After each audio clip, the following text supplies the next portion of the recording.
दोस्तों नमस्कार, स्वागत है आपका हमारे YouTube channel only for knowledge में। आज हम बात करेंगे एमपी पुलिस व्यक्ति सेट के ओल्ड पेपर की सेट 98 की। जैसा कि आपको पता है कि हम प्रोफेशनल एग्जामिनेशन बोर्ड की पुलिस कांस्टेबल रिक्रूटमेंट टेस्ट 2017 के 8 सितंबर का मॉर्निंग शिफ्ट का पेपर हल कर रहे थे और आज ये इस पेपर का हमारा आखिरी सेट रहेगा। इससे संबंधित हमने 5 वीडियो पहले ही बना चुके हैं, तो आज की वीडियो में हम इसका अंतिम पार्ट जो है वो डिस्कस करेंगे। अगर आपको हमारा वीडियो जो है वो पसंद आ रहा है तो आप प्लीज़ हमारे चैनल को सब्सक्राइब कीजिए, वीडियो को शेयर कीजिए और लाइक ज़रूर कीजिए।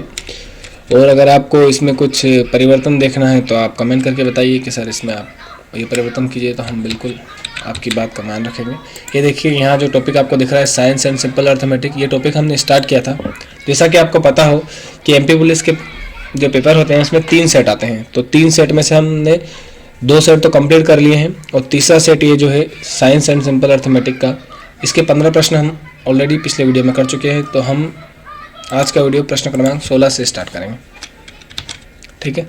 ये ओल्ड पेपर जो है हमने पीईबी की साइट से, व्यापम की साइट से ही लिए हैं। तो अगर आपको तैयारी करनी है तो आपके लिए ये पेपर बहुत ज़्यादा ही सही साबित होंगे। अन्य चैनल्स की वीडियो की तुलना में ये वीडियो आपके लिए ज़्यादा सही साबित होगी। और एक और बात कि आपसे मैं वीडियो के बीच में कुछ क्वेश्चन पूछता हूं तो आप उन क्वेश्चन का जवाब भी दीजिए।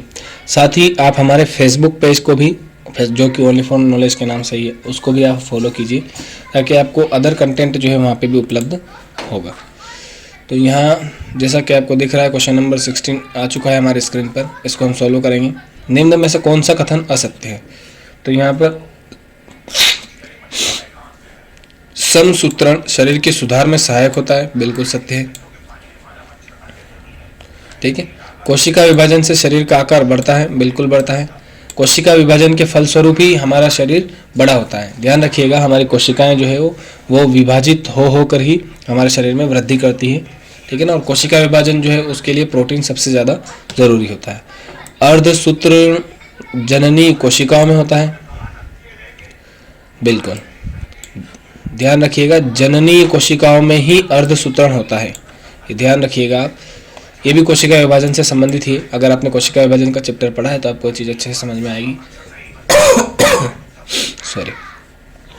समान जनक कोशिका की संतति कोशिका समरूपी नहीं होती है, समरूपी होती है। ये नहीं दे दिया तो ये क्वेश्चन जो, ये ऑप्शन जो है 4th ऑप्शन, ये गलत हो जाता है, तो यही हमारा उत्तर हो जाता है। ध्यान रखिएगा, समान जनन कोशिका की संतति कोशिका समरूपी होती है, मतलब जिस कोशिका से नई कोशिका, जैसे कि ये कोशिका है, इसने विभाजन किया खुद में, विभाजन इस प्रकार से होता है कोशिका का, ये इस प्रकार से, और फिर आगे बढ़कर ये कोशिका क्या हो जाती है, इस प्रकार से टूट जाती है।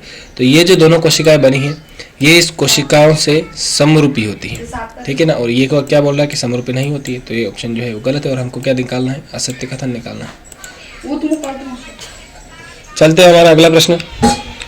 निम्न में से प्रश्न क्रमांक 17 है, निम्न में से किस वैज्ञानिक ने आनुवंशिकता का नियम दिया? तो ये बहुत ही सरल प्रश्न है। मेंडल ने दिया था आनुवंशिकता का नियम, और इसके लिए उसने किस पे प्रयोग किए थे? उसने मटर पे प्रयोग किए थे। आपने पढ़ा भी होगा स्कूल में, मेंडल ने मटर पर प्रयोग किए थे। और अब मैं आपको इस क्वेश्चन से रिलेटेड एक जीके का क्वेश्चन पूछता हूँ कि मेंडल ने जो अपने प्रयोग किए थे वो किस द्वीप पर किए थे, ठीक है ना। आप मुझे कमेंट सेशन में जरूर बताइएगा, और अगर आपको नहीं पता है तो आप मुझसे पूछिएगा, तो मैं आपको कमेंट में ही आंसर बता दूंगा। चलते हैं हमारा अगला प्रश्न। प्रश्न क्रमांक 18 है, Na2O में कौन से आयन उपस्थित होते हैं? मतलब Na2O किन आयनों के योग से बनता है? तो ध्यान रखिएगा, सोडियम जो है, सोडियम का प्लस आयन रहता है, और ऑक्सीजन पे क्या पावर रहती है? हमेशा 2- पावर रहती है, सीधी सी बात है। तो Na+ और O2- कौन से ऑप्शन में दे रखा है? 3rd ऑप्शन में दे रखा है, ठीक है ना। मतलब आपको इनके चार्जेस भी याद होने चाहिए। चलते हैं हमारा अगला प्रश्न।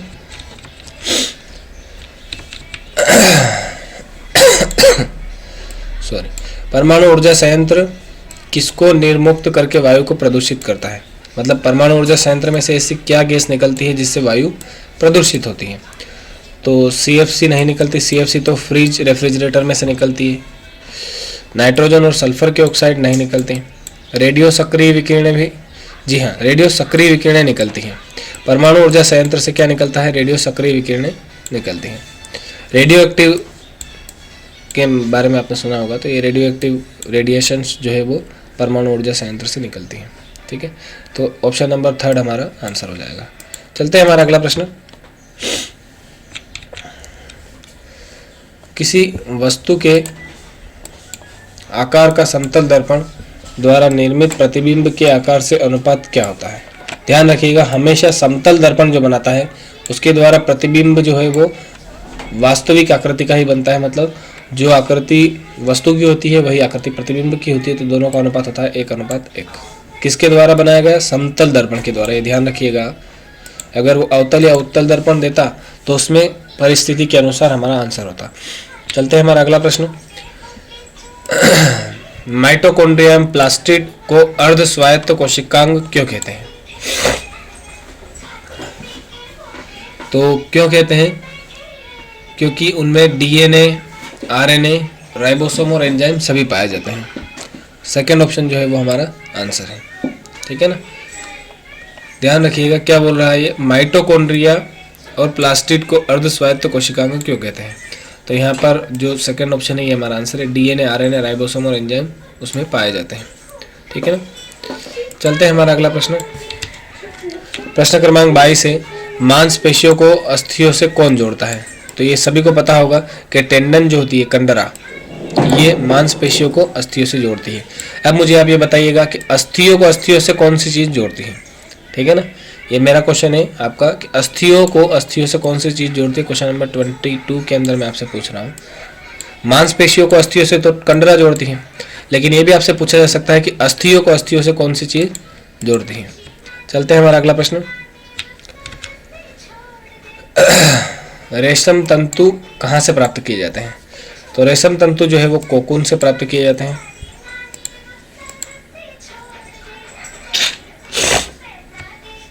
चलते हैं हमारा अगला प्रश्न।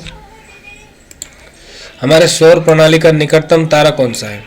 ठीक है ना, तो सभी को पता है कि अल्फा सेंचुरी जो है वो हमारे सोलर प्रणाली का सबसे निकटतम तारा है। अब मुझे आप कमेंट में एक क्वेश्चन बताइएगा कि ये जो अल्फा सेंचुरी है इसकी हमारे सोलर प्रणाली से मिनिमम दूरी कितनी है, कम से कम दूरी कितनी है अल्फा सेंचुरी की?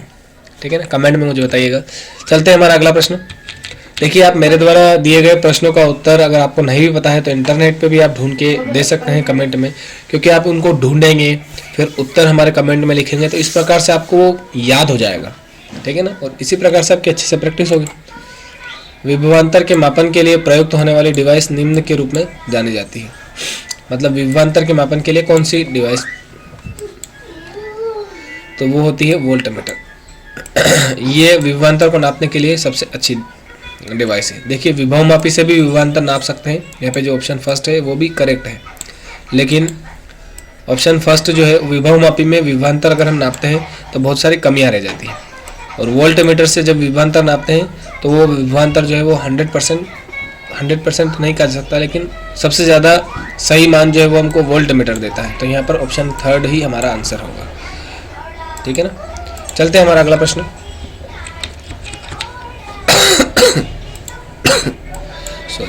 निम्न में से किस एक रक्तवाहिका में केवल वी ऑक्सीजनित रुधिर होता है?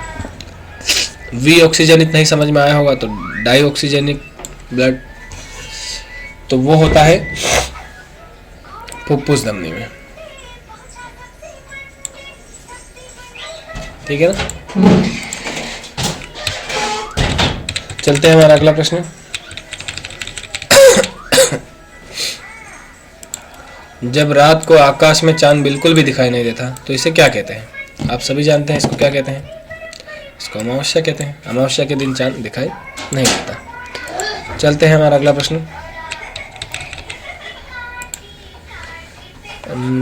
क्या दे रखा है? ABCD एक समलंब चतुर्भुज है जिसमें AB समांतर है DC के, और कोण है बराबर 70 डिग्री है, तो कोण भी क्या होगा?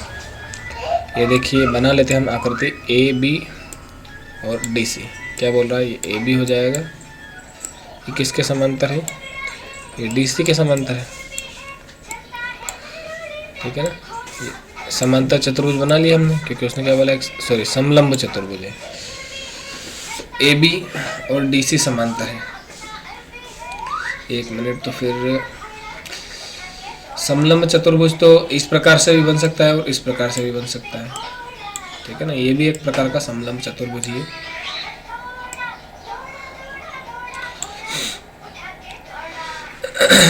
एक मिनट,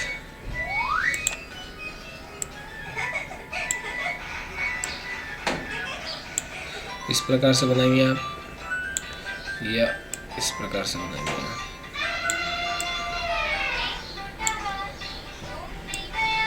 ये दोनों ही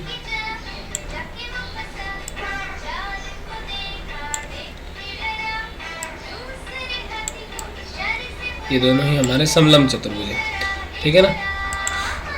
अब इसमें आप किसी को भी ए भी दे दीजिए, जैसे इसको मैंने ए भी दे दिया ऊपर वाले को। कोई सी भी आकृति हो सकती है, हम सिर्फ एक काल्पनिक आकृति बनाते हैं, वास्तविक आकृति तो हमको देना ही रखी होती है क्वेश्चन में। उसने बोल दिया ए बी और सी डी दोनों समांतर है, तो दोनों को समांतर ले लिया। कोण ए का मान उसने दे दिया 70 डिग्री है, ठीक है ना, 70 डिग्री मान लिया।